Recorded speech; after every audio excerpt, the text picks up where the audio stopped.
June నాడు Malkajgiri PS limits పరిధిలో early morning అవర్స్లో 4:30 ప్రాంతంలో న్యూ మారుతి నగర్లో దామర అరుణ్ కుమార్ 48 సంవత్సరాలు అనే వ్యక్తి తన రెండో భార్యను ఫైర్ ఆర్మ్ తోటి ఒక పిస్టల్ తోటి కాల్చి చంపడం జరిగింది. దానికి సంబంధించి మల్కాజ్గిరి పిఎస్లో నమోదైన కేసును దర్యాప్తు చేపట్టి ఈరోజు నిందితులను అరెస్ట్ చేయడం జరిగింది.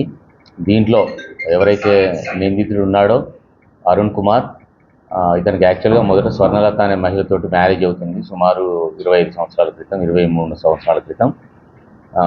వాళ్ళకి 2 పిల్లలు ఉంటారు. దాని తదుపరి 2015 ప్రాంతంలో ఆవిడకు ఒకటి ప్రాణాంతకమైన వ్యాధి రావడంతో ఆమె సొంత చెల్లెలు ఉంటుంది నిషార్ అని, ఎవరైతే నిన్న చనిపోయారో ఆమెను ఇతను మళ్ళీ పిల్లల్ని చూసుకోవాలనే నెపంతో ఆమెతో సంబంధం పెట్టుకోవడం జరుగుతుంది. ఆ తర్వాత మొదటి భార్య ఆ జబ్బు నుంచి ట్రీట్మెంట్ తీసుకొని తను సర్వైవ్ అవుతుంది. అయినాక కూడా వీళ్ళు ఈ రిలేషన్ కంటిన్యూ చేసి సుమారు ఒక 5 సంవత్సరాల క్రితం యాదగిరిగుట్టలో మ్యారేజ్ చేసుకుంటారు. ఎందుకైతే ఫస్ట్ భార్య వాళ్ళ పేరెంట్స్ ఒప్పుకోకపోయినా సరే వీళ్ళు వెళ్ళి మ్యారేజ్ చేసుకొని న్యూ మారుతి నగర్లో వీళ్ళ సొంత ఇల్లు ఉంటుంది అరుణ్ కుమార్ది. ఈ అరుణ్ కుమార్ అనేటటువంటి అతను యాక్చువల్గా అనాథ. అక్కడ న్యూ మారుతి నగర్లో ఒక లేడీ వాళ్ళకు అక్కడ మన సికింద్రాబాద్ మార్కెట్ ఏరియాలో దొరికితే అక్కడి నుంచి తెచ్చి పెంచుకోవడం జరుగుతుంది 48 సంవత్సరాల క్రితం. తర్వాత ఇప్పుడు వీళ్ళు ఎప్పుడైతే యాదగిరిగుట్టలో వివాహం చేసుకున్న తర్వాత లాస్ట్ 2 years నుంచి ఈ మహిళ మళ్ళీ ఎవరైతే డిసీజ్డ్ ఉన్నారో వీళ్ళ బంధువుల్లోనే ఇంకొక వ్యక్తితోటి రిలేషన్ ఉంది అని చెప్పేసి తను గట్టిగా నమ్ముతాడు. దానికి సంబంధించి మనకేం ఎటువంటి ఆధారాలు లేవు, కానీ చాలా బలంగా రిలేషన్ పెట్టుకొని అక్రమ సంబంధం పెట్టుకుంది అనేటటువంటి దాంతో ఇద్దరి మధ్య డిస్టర్బెన్సెస్ స్టార్ట్ అవుతాయి. ఆ స్టార్ట్ అయిన క్రమంలో గత 6 నెలలుగా వాళ్ళిద్దరూ కలిసి ఇతని కొన్ని ప్రాపర్టీస్ ఉంటాయి నర్సాపూర్ ఏరియాలో, కీసర్ ఏరియాలో, ఇక్కడ మల్కాజ్గిరిలో ఇల్లు. సో ఉండడంతో వాళ్ళిద్దరూ కలిసి ఆ అక్రమ సంబంధం పెట్టుకొని ఇతని మీద చేతబడి చేశారు, నాకేదో నన్ను చంపేయాలని చూస్తున్నారు, ఖచ్చితంగా నన్ను చంపేసి ఈ ఆస్తిని వాళ్ళు తీసుకోవాలని చూస్తున్నారని బలంగా నమ్ముతాడు. ఒకటేమో ఫస్ట్ ఆఫ్ ఆల్ అక్రమ సంబంధం పెట్టుకుందనే కోపము, సెకండ్ ఇతని గత 2-3 monthsగా ఇతని మీద ఏదో చేసిరు అనేటటువంటి మానసిక భావనలోకి ఇతను వెళ్ళిపోతాడు.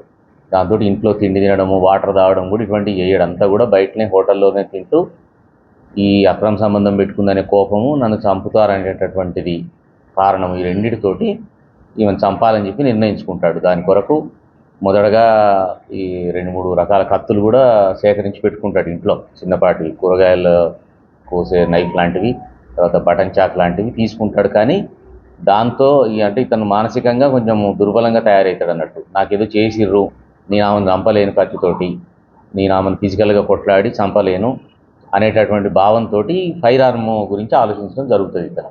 సో దానిలో క్రమంగా గతంలో మార్చిలోనే హైదరాబాద్ టాస్క్ ఫోర్స్ పోలీసు వాళ్ళు పాత బస్తీలో ముజామిల్ ఖాన్ అతన్ని పట్టుకున్నప్పుడు ఇతను పర్చేజ్ చేసిన విషయం తెలియడంతో మార్చిలో ఇతన్ని రిమాండ్ చేయడం జరుగుతుంది వాళ్ళిద్దరిని కూడా. సో రిమాండ్ అయినప్పుడు ఆ వెపన్ అక్కడ సీజ్ చేయడం కూడా జరుగుతుంది. దాని తర్వాత March 30th ఇతను బెయిల్ మీద రావడం జరుగుతుంది బయటికి.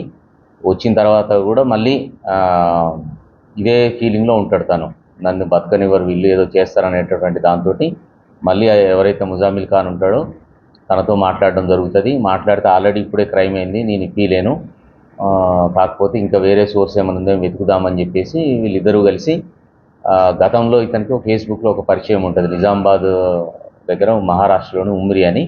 సో అక్కడ హరీందర్ సింగ్ అని చెప్పేసి ఎలియాస్ హర్భజన్ సింగ్ అని. సో అతని ద్వారా ఉమ్రి ఏరియా కొంచెం ఇటువంటి కంట్రీ వెపన్స్ సప్లై చేయడానికి ఫేమస్ ఉంటుంది. సో అతన్ని అప్రోచ్ కావడం జరుగుతుంది.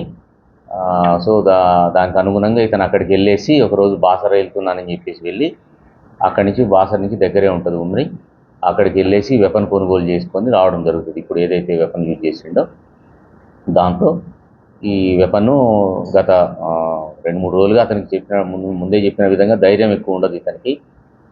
ఫైనల్గా నిన్న ఎర్లీ అవర్స్లో ఆమె పడుకున్న చూసేసి 4 రౌండ్లు ఫైర్ చేయడం జరుగుతుంది. దాంట్లో 2 రౌండ్లు ఆమె తలలోకి దూసుకెళ్ళడం జరుగుతుంది. దాంతో ఆమె వెంటనే మరణించడం జరిగింది. దీనికి సంబంధించి ఈరోజు అరుణ్ కుమార్ను, అదేవిధంగా ముజామిల్ ఖాన్ను అరెస్ట్ చేయడం జరిగింది. దీంట్లో ఎవరైతే వెపన్ సప్లై చేసిన హరీందర్ సింగ్, హర్భజన్ సింగ్ ఉన్నారో అతను అబ్స్కాండింగ్లో ఉన్నాడు. అతని గురించి ఎఫర్ట్స్ పెడుతున్నాము.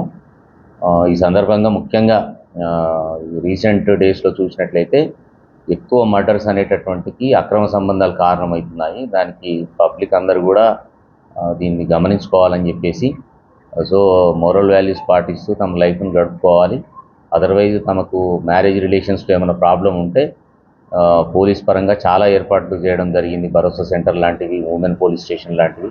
సో ఇటువంటివన్నీ కూడా లీగల్ వేస్లో మీ మ్యారేజ్ రిలేషన్స్కి సంబంధించిన సమస్యలను పరిష్కరించుకోవాలి తప్పితే ఇటువంటి ప్రాక్టీసెస్కు రిసార్ట్ కావడం వల్ల తప్పనిసరిగా చట్టపరంగా జీవితాంతం జైల్లో ఉండాల్సి వస్తుంది. ఇటువంటి వాటిల్లో కఠినమైన శిక్షలు పడతాయి మర్డర్ కేసులలో. అది అందరికీ అర్థం కాకుండా ఏదో మర్డర్ చేస్తే 3 నెలలకు బెయిల్ వస్తుంది, మనం రావచ్చు అనుకుంటున్నారు. సో బెయిల్ అనేది టెంపరీ, తప్పనిసరిగా కన్విక్షన్స్ రావడం జరుగుతుంది. మర్డర్ కేసుకు సంబంధించి ఉంటే పనిష్మెంట్ డెత్ పనిష్మెంట్ ఉంటుంది, లేదంటే లైఫ్ పనిష్మెంట్ ఉంటుంది. సో మీరు ఏదైతే మీ సంతోషం కొరకు అపసవ్యమైన మార్గాలు వెతుకుతున్నారో దానిలో భాగంగా అంతిమంగా మీరు జీవితాంతం జైల్లో ఉండాల్సి వస్తుంది తప్పితే ఎవరు సంతోషంగా ఉండరు. దాన్ని గమనించుకొని కరెక్ట్ వేలో లైఫ్ని గడపాలని చెప్పేసి విజ్ఞప్తి చేస్తున్నాము. ఈ కేసును వెంటనే ఒకటే రోజులో పరిష్కరించేసి అక్యూజుల్ని పట్టుకోవడంలో ఏసీపీ మల్కాజ్గిరి గారు, ఎస్హెచ్ఓ మల్కాజ్గిరి, డిఐ మల్కాజ్గిరి గారి టీమ్స్ విజయవంతంగా పనిచేసి నిందితులను అరెస్ట్ చేయడం జరిగింది. దీని సందర్భంగా మళ్ళీ ఒకసారి ఫైర్ ఆర్మ్స్ అనేటటువంటిది చాలా సీరియస్ అఫెన్స్. దాన్ని కలిగి ఉండడం కానీ, దాన్ని యూజ్ చేయడం కానీ ఎట్టి పరిస్థితుల్లో కూడా అది చాలా సీరియస్ అఫెన్స్ ఉంటుంది. దానికి కఠినమైన శిక్షలు ఉంటాయి. పబ్లిక్ కూడా మీ లొకాలిటీలో ఎవరైనా ఇటువంటి దానికి సంబంధించి అక్రమంగా వెపన్లు పొందుతున్నారనేటువంటి ఇన్ఫర్మేషన్ మీకు హియర్సేగా ఉన్నా సరే లోకల్ పోలీస్ తోటి షేర్ చేసుకోవాల్సిందిగా విజ్ఞప్తి చేస్తున్నాను. ఎగ్జాక్ట్ చెప్పండి. 45,000 అరౌండ్ చెప్తున్నాడు తను. 45,000 నుంచి 50,000 మధ్యలో పేమెంట్ చేసినట్టు చెప్తున్నాడు. ఆ రోజు అంటే తను తీసుకెళ్ళాడు, క్యాష్ పే చేశాడు. 45,000 పైన ఉన్న సార్ అని చెప్తున్నాడు. మొదటి భార్య చనిపోలేదు, ఆమె సర్వైవ్ అయింది. ఆమె ఉన్నది కానీ దూరంగా ఉంటుంది. ఎప్పుడైతే తను సెకండ్ మ్యారేజ్ చేసుకున్నాడో తను దూరంగా ఉండడం జరుగుతుంది. లేదు, ఇప్పుడు వాళ్ళు సెపరేట్ ఉంటున్నారు.